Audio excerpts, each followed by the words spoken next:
Hello friends, welcome to our YouTube channel teaching exam overload.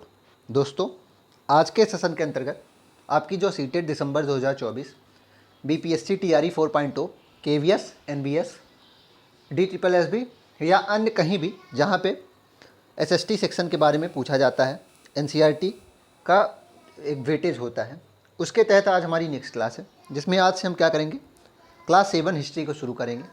क्योंकि class 6 की history आपकी समाप्त कर दी गई है, आज से अब क्लास 7 के एक एक चैप्टर के एनसीईआरटी हिस्ट्री का निचोड़ पढ़ेंगे। पूरी बुक क्योंकि आपको पढ़ने बहुत मुश्किल हो जाती है, इसलिए हम क्या करते हैं, अपने यूट्यूब चैनल पे उसका निचोड़ पढ़ाते हैं। चलिए फिर सेशन को शुरू करने से पहले हमारी एक रिक्वेस्ट है कि हमारे चैनल को लाइक करें, सब्सक्राइब करें तथा ज़्यादा से ज़्यादा शेयर करें। चलिए फिर देखते हैं इसमें पहला पॉइंट क्या दिया गया है। पहला पॉइंट किसके बारे में दिया गया है? अल इदरीसी के बारे में। पहला पॉइंट अल इदरीसी के बारे में है। ये कौन थे? ये अरब भूगोलवेत्ता थे। ध्यान रखिएगा, पूरा पॉइंट इंपॉर्टेंट है। अरब भूगोलवेत्ता थे। इन्होंने 1154 में एक नक्शा बनाया था और इनके नक्शे के बारे में खास बात है, प्रीवियस ईयर क्वेश्चन पूछा गया था। अल इदरीसी के बारे में कथन दिया गया था, पहला अरब भूगोलवेत्ता थे, हाँ ये कथन सही था। 1154 में इन्होंने नक्शा बनाया था, ये बात भी सही थी। तीसरा कथन था कि इसमें इन्होंने दक्षिण भारत और श्रीलंका को उत्तर भारत की जगह पर दिखाया था, ये कथन भी सही था। तो तीनों कथन उसमें सही थे। तो अल इदरीसी के बारे में क्या इंपॉर्टेंट पॉइंट है, ये अरब के भूगोलवेत्ता हैं। 1154 में इन्होंने नक्शा बनाया था और इसमें इन्होंने क्या किया था, दक्षिण भारत और श्रीलंका को उत्तर भारत की जगह पे दिखा दिया था। श्रीलंका और दक्षिण भारत को, जहाँ आज उत्तर भारत है, वहाँ दिखा दिया था। आगे देखते हैं। 13वीं सदी में जब फारसी के इतिहासकार मिन्हास ए सिराज ने हिंदुस्तान शब्द का प्रयोग किया तो उसका आशय क्या था? पंजाब, हरियाणा और गंगा यमुना के बीच में स्थित इलाकों से था।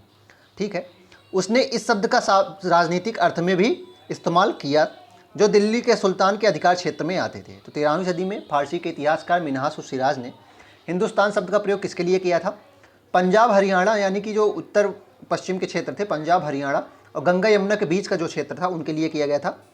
इस शब्द का राजनीतिक अर्थ भी था। राजनीतिक अर्थ क्या था कि जो दिल्ली के सुल्तान का अधिकार क्षेत्र आता था, उसी को क्या कहा जाता था? हिंदुस्तान कहा जाता था।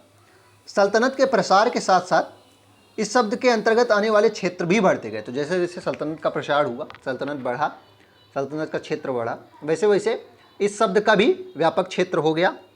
हिंदुस्तान शब्द का भी प्रयोग बढ़ा, लेकिन हिंदुस्तान शब्द में दक्षिण भारत कभी नहीं आया था। ध्यान रखिएगा, हिंदुस्तान शब्द में दक्षिण भारत का समावेशन कभी भी नहीं किया गया था, इसको ध्यान रखिएगा। तो फारसी इतिहासकार मिन्हास उस सिराज हिंदुस्तान शब्द का प्रयोग किसके लिए किए थे? पंजाब, हरियाणा और गंगा यमुना के बीच में स्थित स्थानों के लिए किया गया था। ठीक है, जैसे जैसे जो सुल्तानों का जो क्षेत्र था वो बढ़ा, वैसे वैसे हिंदुस्तान शब्द का भी क्षेत्र बढ़ा, लेकिन दक्षिण भारत कभी भी हिंदुस्तान शब्द के अंतर्गत नहीं लिया जाता था। इसके विपरीत अब देखिए, बाबर ने हिंदुस्तान शब्द का प्रयोग कैसे किया था।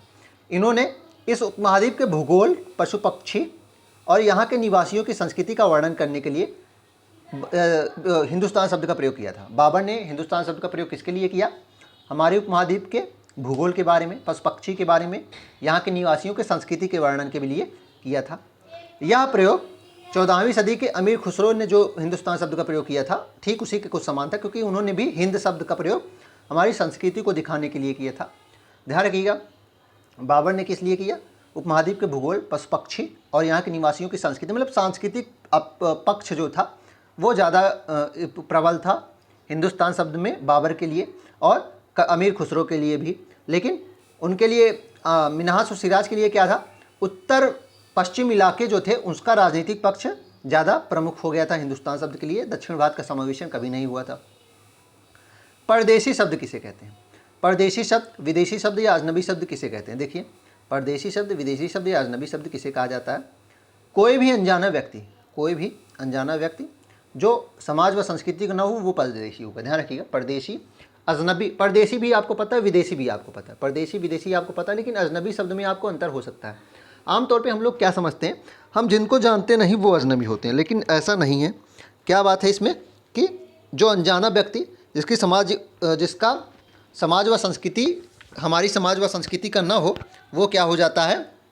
वो अजनबी व्यक्ति हो जाएगा, वो परदेशी व्यक्ति हो जाएगा और वो क्या हो जाएगा? विदेशी व्यक्ति भी हो जाएगा। आगे देखते हैं। आगे है अभिलेखागार किसे कहते हैं। अगला हमारा पॉइंट है कि अभिलेखागार किसे कहा जाता है। चलिए देखते हैं। अभिलेखागार ऐसा स्थान होता है जहाँ दस्तावेज और पांडुलिपियों को संग्रहित किया जाता है। तो जहाँ पे दस्तावेजों और पांडुलिपियों को क्या किया जाता है, संग्रहित किया जाता है, वही क्या होता है, अभिलेखागार होता है। आज भी सभी राष्ट्रीय और राज्य सरकारों के अभिलेखागार होते हैं, मतलब सभी भी राष्ट्रीय, राज्य सरकार और विभिन्न संस्थाओं के भी अभिलेखागार होते हैं, मतलब कि हर कंपनी के अभिलेखागार। अभिलेखागार हो तो क्या है, अगर सामान्य तौर पे देखें, बहुत अगर छोटे स्केल पे देखे जाए तो आप भी तो डॉक्यूमेंट्स कुछ रखते हैं ना, कि हमारे दूध का हिसाब कितना होगा, किस तारीख को हमको दूध का हिसाब देना है, हमारी गैस का हिसाब कब देना है, तो आपके DTS का जो रिचार्ज होता है, आपके उसका रिचार्ज कब देना है, तो ये भी क्या हो गया। तो कहीं भी जहाँ पे दस्तावेज और पांडुलिपियों को संग्रहित किया जाता है उसको हम अभिलेखागार कह सकते हैं। छोटे स्तर पे, बड़े स्तरों पे जो राष्ट्रीय राज्य सरकारों के जो अभिलेखागार क्या हो जाएंगे, जहाँ पे राष्ट्रीय और राज्य सरकारें अपना दस्तावेज और पांडुलिपियाँ रखती हैं। ठीक है, यही हो जाएगा अभिलेखागार का अर्थ। आगे देखते हैं। 14वीं सदी में इतिहासकार जियाउद्दीन बर्नी ने अपना वृत्तांत पहली बार 1356 में लिखा था और दूसरी बार इसके 2 वर्ष बाद 1358 में लिखा। ठीक है, दिया गया था, पूछा तो नहीं गया लेकिन पूछ भी सकते हैं। जियाउद्दीन बर्नी ने अपना यात्रा वृत्तांत लिखा था 1356 में और 1358 में दूसरी बार भी लिख दिया था। आगे देखते हैं। अब लिखावट की शैली से यहाँ से प्रश्न बना है, यहाँ से प्रश्न बना है नस्तलिक जो लिपि थी और जो शिकस्त लिपि थी। शिकस्त लिपि, इसको शिवस्त नहीं शिकस्त करिए, उसको देखते हैं। अब देखते हैं लिखावट की भिन्न भिन्न प्रकार की शैलियों के कारण फारसी और अरबी पढ़ने में कठिनाई हो सकती है। तो चूँकि लिखावट की शैलियाँ अलग अलग हैं, इसलिए फारसी और अरबी को पढ़ने में हम कठिनाई प्राप्त करते हैं। अब इसमें से देखते हैं नस्तलिक लिपि। नस्तलिक लिपि देखते हैं। नस्तलिक लिपि के बारे में देखते हैं। बाईं ओर से लिखी जाती है, इसके बारे में आप ध्यान रखिए। ये कहाँ से लिखी जाती है, बाईं ओर से लिखी जाएगी। वर्ण जोड़कर धारा प्रवाह के रूप में लिखी जाती है, वर्ण जोड़कर धारा प्रवाह में लिखी जाती है। फारसी अरबी जानकारों के लिए इस लिपि को पढ़ना आसान था, इस लिपि को पढ़ना आसान था। लेकिन अब शिकस्त लिपि के बारे में देखते हैं। शिकस्त लिपि के बारे में अगर हम बात करें तो शिकस्त लिपि दाईं ओर से लिखी जाती है। पहली बात तो ये दाईं ओर से लिखी जाएगी, अधिक सघन, संक्षिप्त और कठिन होती थी।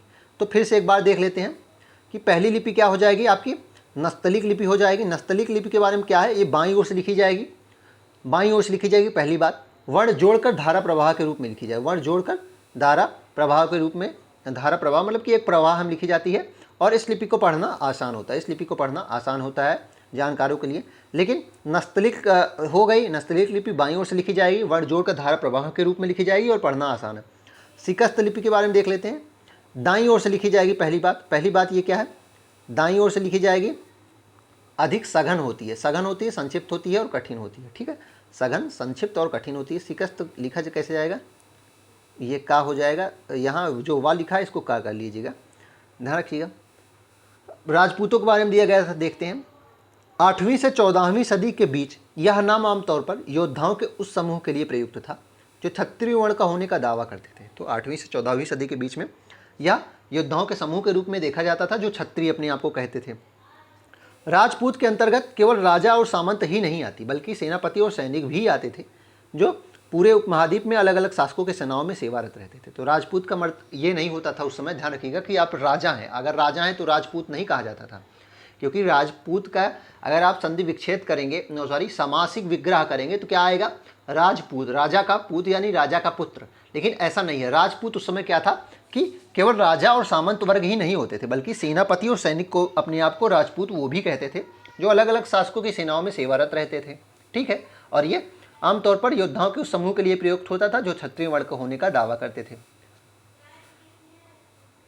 अगला पॉइंट है कि अपने सदस्यों के व्यवहार का नियंत्रण करने के लिए जातियां स्वयं अपने अपने नियम बनाती थी। इन नियमों का पालन जाति के बड़े बुजुर्गों की एक सभा करवाती थी, जिसे कुछ इलाकों में क्या कहा जाता था, जाति पंचायत कहा जाता था। तो अपने सदस्यों के व्यवहार के लिए जातियाँ, अलग अलग जातियाँ अपने अपने अलग अलग नियम बनाती थी। ठीक है, अपने सदस्यों का व्यवहार ठीक ढंग से कराने के लिए अलग अलग जातियाँ अलग अलग नियम बनाती थी और नियमों का पालन कौन करवाता था, बड़े बुजुर्ग करवाते थे और इन्हें जाति पंचायत कहा जाता था। इन्हें क्या कहा जाता था, जाति पंचायत। पर्यावास किसे कहते हैं, पर्यावास होता है, इसका तात्पर्य किसी भी क्षेत्र के पर्यावरण और वहाँ के रहने वाले सामाजिक और आर्थिक जीवन शैली से है। तो पर्यावास का अर्थ क्या है कि किसी भी क्षेत्र के पर्यावरण और वहाँ के रहने वाले सामाजिक आर्थिक जीवन शैली का अर्थ क्या हो जाएगा, पर्यावास हो जाएगा। अब भाषा तथा क्षेत्र देखते हैं, बहुत इंपॉर्टेंट पॉइंट है, भाषा तथा क्षेत्र देख लेते हैं। सन 1318 में कवि अमीर खुसरो, ध्यान रखिएगा, तोता हिंद किसे कहा जाता है? अमीर खुसरो को। पहली बात, तोता हिंद किसे कहा जाता है? अमीर खुसरो कहा जाता था। सबसे ज़्यादा राजाओं का दरबार इन्होंने ही देखा था, सबसे ज़्यादा राजाओं का दरबार इन्होंने ही देखा था, ठीक है। ने इस बात पर गौर किया कि इस देश के हर क्षेत्र की एक अलग अलग भाषा है, सिंधी। अब इसमें से कुछ प्रमुख भाषाएं पूछ सकते हैं, जैसे कि सिंधी अगर आई तो आप जान जाएंगे सिंधी सिंध क्षेत्र की, लाहौर लाहौर क्षेत्र की, काश्मीरी कश्मीर क्षेत्र की। लेकिन अगर द्वार समुद्री आ गई तो आप द्वार समुद्र नहीं, आप क्या लगाएंगे? दक्षिण कर्नाटक लगा देंगे, ठीक है। तेलंगानी भी आप आंध्र प्रदेश जान लेंगे। गुजरी आप ध्यान रखिए गुजरात, वैसे कर सकते हैं इसको भी टिक। माँ आबरी तमिलनाडु, ये हो जाएगा इंपॉर्टेंट। गौड़ी गौड़ साम्राज्य से आप ट्रिक तो लगा सकते हैं, लेकिन उसके लिए भी आपको पता होना चाहिए कि गौड़ साम्राज्य बंगाल में शासन करता था। अवधी पूर्वी उत्तर प्रदेश में, और हिंदवी कहाँ बोली जाती थी? दिल्ली के आसपास के क्षेत्र में। हिंदी कहाँ बोली जाएगी? दिल्ली के आसपास के क्षेत्र में कहाँ क्या बोला जाता था? हिंदवी बोला जाता था, इसको नोट कर लीजिएगा, ठीक है। तो अब इसमें कौन कौन सी प्रमुख भाषाएं उनके क्षेत्र में? द्वार समुद्री दक्षिणी कर्नाटक के क्षेत्र में, गुजरी गुजरात में, माँ आरी तमिलनाडु में, गौड़ी बंगाल में, और हिंदवी दिल्ली के आसपास के क्षेत्र में, ठीक है। और अमीर खुसरो ने आगे भी बताया कि एक भाषा संस्कृत भी है जो किसी विशेष क्षेत्र की भाषा नहीं है, ठीक है। वह किसी एक विशेष क्षेत्र की भाषा नहीं है, हर क्षेत्र में संस्कृत भाषी लोग मिलेंगे, और यह केवल एक प्राचीन भाषा है जिसको केवल ब्राह्मण बोलती थी, आम जनता नहीं, ठीक है। हर क्षेत्र में संस्कृत बोलने वाले मिलेंगे, लेकिन केवल ब्राह्मण इसको बोलते थे, आम जनता इसको नहीं बोलती थी। अब देखते हैं 19वीं सदी के मध्य में अंग्रेज इतिहासकारों ने भारत इतिहास को 3 युगों में बांटा था। तो किसने बांटा था? ध्यान रखिएगा, इसको बांटा किसने था? जेम्स रेनेल ने। इसको लिख लीजिए, इसको नाम फिर से यहाँ लिखा दिया जाता है। इसको किसने बांटा था? जेम्स रेनेल ने। जेम्स रेनेल ने भारतीय इतिहास को 3 भागों में बांटा था: हिंदू इतिहास, मुस्लिम इतिहास और ब्रिटिश इतिहास। ध्यान रखिएगा, जेम्स रेनेल ने इसको बांटा था। Early history of British India उनकी बुक थी, उसी में इन्होंने बांटा था। अर्ली हिस्ट्री ऑफ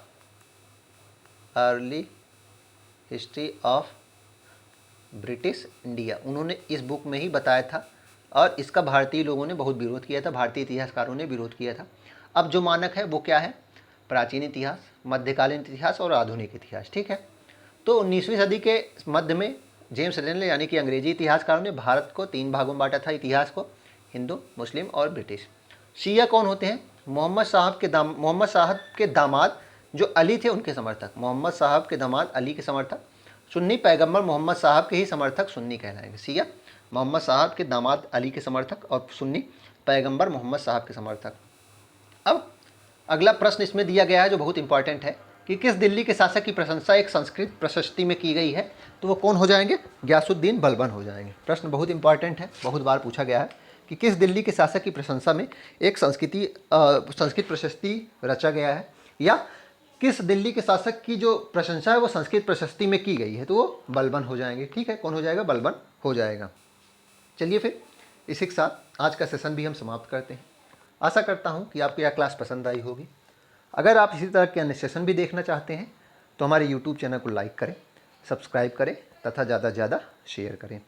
साथ ही अगर आप इसकी PDF प्राप्त करना चाहते हैं तो हमारे टेलीग्राम का लिंक डिस्क्रिप्शन बॉक्स में है, आप उसको ज्वाइन कर लीजिए। सारे PDF वहाँ पे अपलोड कर दिए जाएंगे और बाकी कुछ कर भी दिए गए हैं। चलिए फिर, धन्यवाद।